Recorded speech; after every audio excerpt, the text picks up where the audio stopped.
Hello everyone, welcome to a World of Warship Blitz video, and in today's video we have the Tier 6 Tech Tree British Destroyer. So I'd played the Acasta enough that the Tier 6 Tech Tree Destroyer was a straightforward buy, and here we are taking it out for a bit of a run. So ironically, just 2 days prior I got the Tier 6 Premium, the Gallant.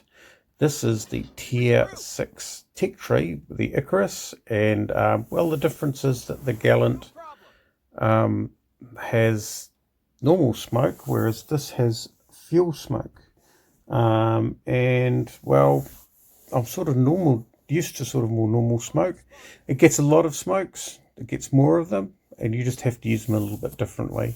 So they're not something that you can basically sort of hide and you know, to use for cover or static cover. They are a way of getting out of trouble. So here we are, we're on the initial map, the Aurora.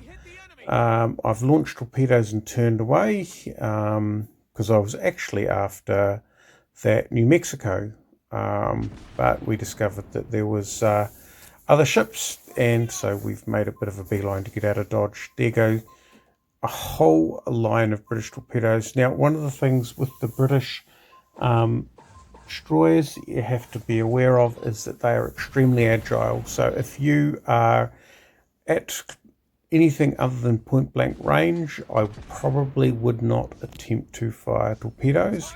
Let's see, we've got some pretty good hits coming on there. Oh no, he's obviously steered clear of them.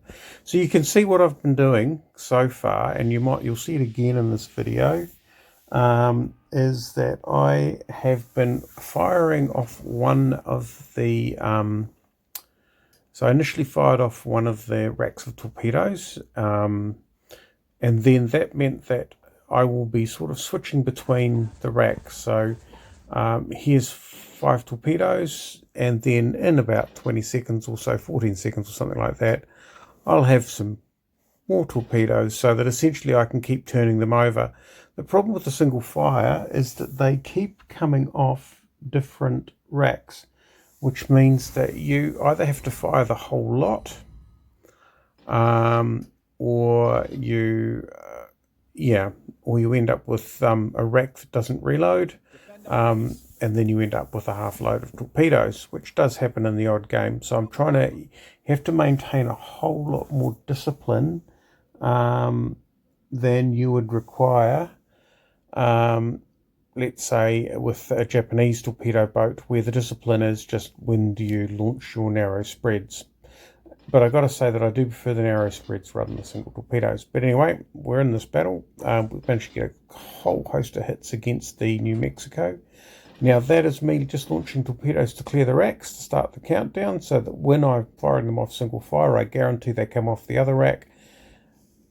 And then this rack that I've just fired will reload relatively quickly, because my next targets are behind those islands. Right, so looking at the battle, so these ships have good concealment, good agility. The guns are sort of lackluster, to be fair, although the Tier 10 looks really good. It looks like it's got 2.5 second reloads, which should make it pretty good, but unfortunately the Tier 9 has 4 second reloads, so up until that point the guns are a bit mediocre.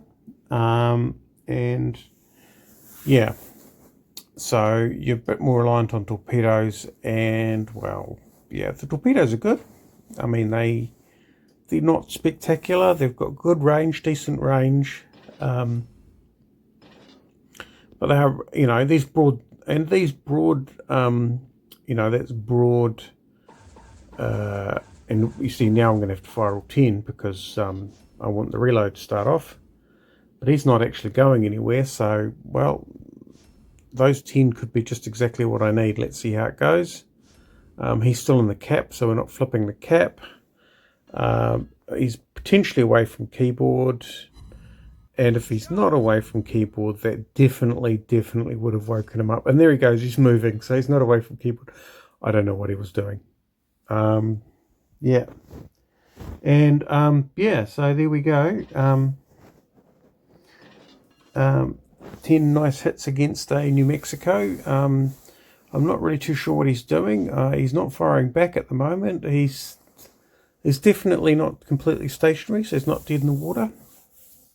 I'm detected.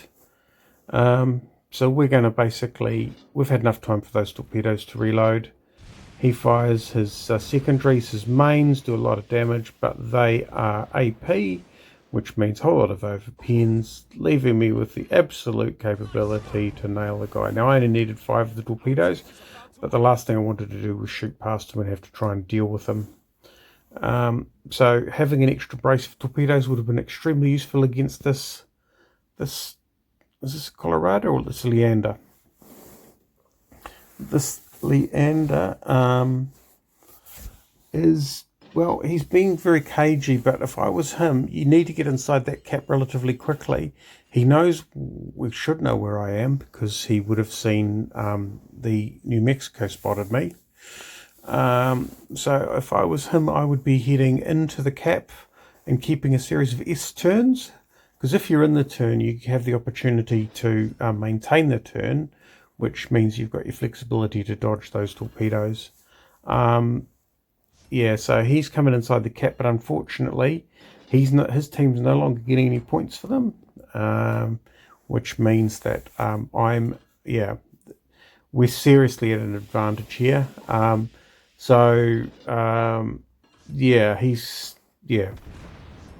Well, now he is smart enough to turn away.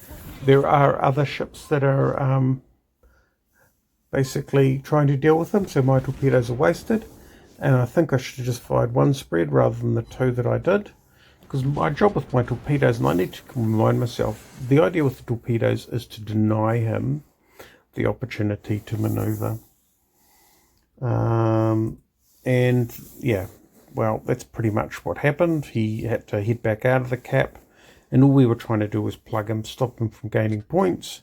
But anyway, we got, with those 10 torpedo hits on the New Mexico and the other torpedo hits on the New Mexico, we managed to get a most valuable player. So my verdict is that, yeah, it has the torpedo management complexity that the Gallant does, but the agility of these ships is actually incredible, and maybe I need to reconsider my initial thoughts, which were, based around